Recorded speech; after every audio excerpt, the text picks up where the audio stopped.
सवाल जी, هل يجوز الجمع والقصر للمسافر داخل صالة المغادرة إذا كان एयरपोर्ट पर في نفس مدينته डिपार्चर التي يسكن بها؟ सेक्शन में إذا كان नमाज़ें जमा في करना। نفس المدينة لم يخرج الإنسان من العمران بعد، فحينئذ نقول بأنه إذا كان سيسافر سفرا لن يتمكن معه من أداء الصلاة في وقتها، فإنه لا حرج عليه في أن يجمع الصلاة بدون أن يكون هناك قصر، يجمع بين الصلاة ولا بين صلاة الظهر والعصر وصلاة المغرب والعشاء، ولكنه لا يقصر الصلاة، لأن من شرط القصر خروج الإنسان عن عامر بلد।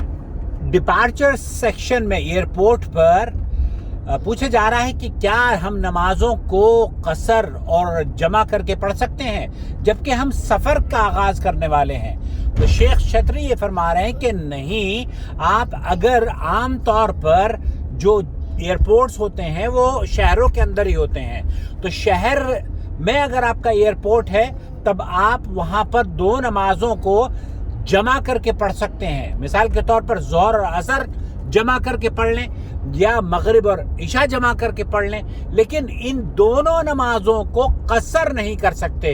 कसर का मतलब ये कि ज़ोहर की 2 रकात और असर की 2 रकात, इन दो रकातों को तभी आप 2 रकात पढ़ सकेंगे ज़ोहर और असर की जबकि आप अपने शहर से निकल जाएंगे। तो डिपार्चर एयरपोर्ट पर अगर आप नमाज पढ़ रहे हैं डिपार्चर एरिया में, तो वहाँ पर आप नमाजों को जमा कर सकते हैं, कसर नहीं कर सकते। ज़ोहर को असर के साथ मिला लें या असर को ज़ोहर के साथ मिला लें, मगरिब को इशा के साथ मिला लें या इशा को मगरिब के साथ मिला लें, लेकिन कसर नहीं कर सकते। वबिल्लाहि तौफीक।